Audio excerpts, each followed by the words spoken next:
प्रयागराज में आ चुके हैं और प्रयागराज में जिस तरीके की चीजें देखी जा रही हैं कि एक तरफ कुंभ सज रहा है, संवर रहा है, आगे बढ़ रहा है और उसकी पूरी नींव रखी जा चुकी है। आज प्रधानमंत्री भी आए हुए थे और उन्होंने बड़ी बड़ी घोषणाएं की, तमाम सौगात दी हैं।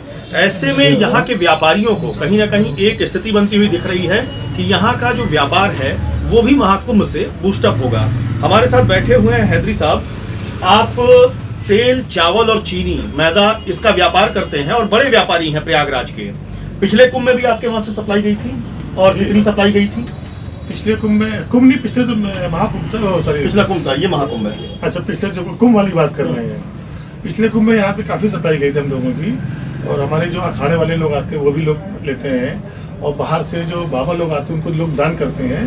तो उन लोग भी हम लोग को वहाँ दिल्ली से या बॉम्बे से पैसा, इंदौर से भी पैसा हम लोग के पास आएगा और यहाँ सप्लाई ली जाती है, हम लोग को वहाँ पहुँचा के माल बेचते हैं। अच्छा, कितने क्विंटल या फिर कितने टनों में आपकी सप्लाई जाती है? तेल की, आटे की, चावल की, चीनी की, सबकी जरा स्पेसिफाइड बताइए। पिछले कुंभ में, पिछले कुंभ में आटे की कम से कम पूरे कुंभ में लेके 70 से 100 टन के बीच में आटा खरीद दिया होगा। और तेल भी 4 से 5 हज़ार टीन तेल भी गया है हमारे एक दुकान से। चीनी भी गई है, करीब 5 से 600 बोरी चीनी भी गई है। अच्छा, एक चीज ये बताइए कि जैसे महाकुंभ हो रहा है या कुंभ होता है तो इसका व्यापार पे भी असर पड़ता है? आप लोगों के व्यापार बूस्ट होता है इससे? जी बिल्कुल होता है। किस तरीके का रुझान आपको दिखता है कुंभ के पहले और कुंभ के बाद? कुंभ के बाद सप्लाई तो अच्छी हो जाती है, लेकिन थोड़ा सा एक प्रॉब्लम हम लोगों को इसका बहुत देखनी पड़ रही है कि कुंभ की वजह से गाड़ी में नो एंट्री कर दिया है। जो हम लोग बड़ी ट्रक से माल मंगवाते हैं उसको नो एंट्री कर दिया है, तो उसके लिए हम लोग को टोकन बनवाना पड़ता है डेली। तो टोकन में हमको रास्ते में गाड़ी वालों को बड़ा परेशान किया जा रहा है। रास्ते में गाड़ी वालों को अंदर आने में रात में नो एंट्री होती है, तो उसको वहाँ पर रास्ते में टोकन बनने के बाद भी काफ़ी देर गाड़ी वालों को परेशान करते हैं, जिससे हम लोग को गाड़ी बाहर से मंगाने में बहुत दिक्कत आ रही है।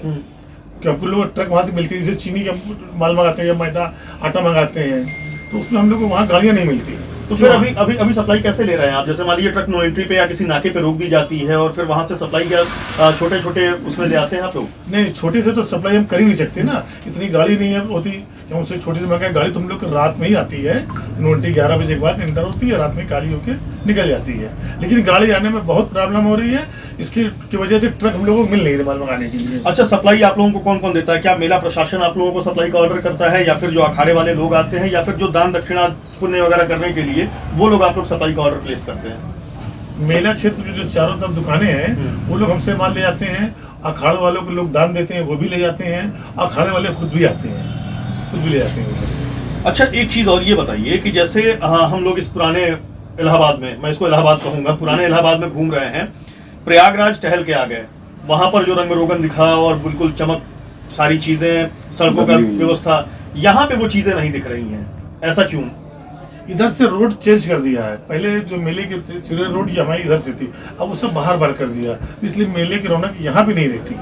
वो मेला क्षेत्र में रहेगी या जो रोड इनकी चालू कर रखे हैं उस उधर से रोड ज्यादा। हैदरी साहब, लेकिन बेसिकली जैसे हम लोग प्रयागराज अभी घूम के आ रहे हैं तो जो भी सड़कों पे स्ट्रीट लैंप्स लगे हुए हैं, उस पे स्टेप्स लगी हुई हैं, लाइटें चमचमा रही हैं, सड़कें बन रही हैं, सीवर्स पड़ रहे हैं, मतलब हर जगह विकास कार्य हो रहा है। यहाँ इतनी दूर में तकरीबन मैं 4 से 5 किलोमीटर टहल के आ रहा हूँ आपके इस पुराने इलाहाबाद में, और यहाँ पे वो चीजें नहीं दिखाई दी।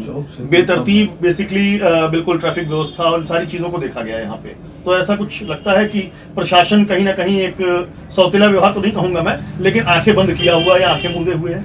नहीं, प्रशासन सारा तो मेला क्षेत्र में लगा है, यहाँ है कहाँ दादा, यहाँ तो बहुत कम है। यहाँ तो छोड़ दिया हम लोग के ऊपर कि आप लोग अपने हिसाब से मैनेज करिए। यहाँ प्रशासन इधर नहीं है, सारे प्रशासन को मेला क्षेत्र में लगा दिया है।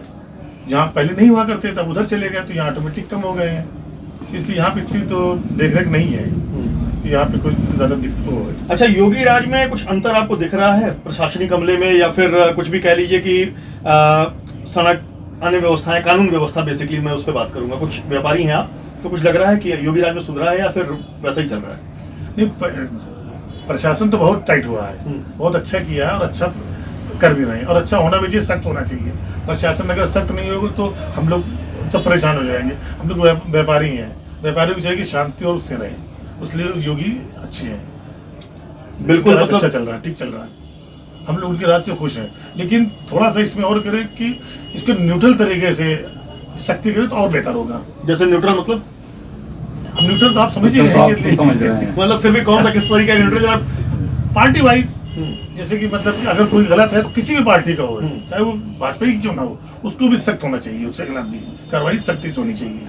हम लोग सख्ती को फेवर में हैं, लेकिन सबके साथ सख्ती होनी चाहिए। इस बार कितनी सप्लाई की उम्मीद कर रहे हैं इस महाकुंभ में? क्योंकि पिछले कुंभ में आपने सप्लाई की थी, इस बार महाकुंभ है, इस बार तो डबल की उम्मीद हम लोग रखी है। हमारे साथ जूना अखाड़े से जुड़े हुए मुख्य संत हैं और वो साथ में हमारे साथ बातचीत करेंगे।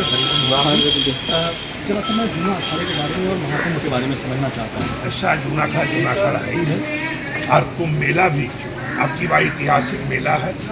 और समझिए देश के जहाँ प्रधानमंत्री चले आए, पीएम और सीएम दोनों आ जाएं और दोनों पूजन करेंगे, ये अपने आप में दिव्य भव्य कुंभ मेला है। और ये समझिए मेरा ख्याल है कि ये विशाल मेला जो है, ये सदी का पहला मेला ऐसा होगा इतिहास में कि ये मेला मतलब जो लगभग 40 करोड़ लोग आने वाले हैं। 40 करोड़ के आने के लिए ये है, हर प्रकार का हर संभव अकल्पनीय काम किया गया है। लगभग 5 लाख आदमी जो हैं, एक बड़े बड़े पंडालों में रहने के लिए इंतजाम है, और तमाम मूलभूत सुविधाएं, लेटरिन, बाथरूम, हर प्रकार के आवास की सुंदर से सुंदर दिव्य व्यवस्थाएं हैं। जूना अखाड़ा भी साधु संतों का प्राचीन अखाड़ा है, और हर प्रकार से बाबा सिद्ध बाबा मौलवी जी का आशीर्वाद है, दत्तात्रेय का आशीर्वाद है। इसके अलावा व्याख्या करेंगे, पूरा दिन निकल जाएगा। जय हर हर महादेव, जय गंगा मैया, जय दत्तात्रेय। ये थे महाराज जी, जिनका सीधे तौर पर ये कहना है कि कुंभ जो है ये निश्चित तौर पर एक बहुत ही अकल्पनीय और निश्चित तौर पर 40 करोड़ लोग अगर यहाँ पर जुड़ रहे हैं और श्रद्धालु अगर आस्था की डुबकी लगा रहे हैं तो निश्चित तौर पर महान होने वाला है। आप ये तांता देख सकते हैं कि किस तरीके से यहाँ पर तमाम भक्तगण जो हैं, उनके अनुयायी जो हैं, वो लोग किस तरीके से यहाँ पर आए हुए हैं। ये लोग अपनी महाराज जी के प्रोटोकॉल में लगे हुए हैं, तो निश्चित तौर पर एक तरीके से कहा जाए तो ये कुंभ निश्चित तौर पर अकल्पनीय होने वाला है। विक्रम मिश्रा, लल्लूराम.com, प्रयागराज।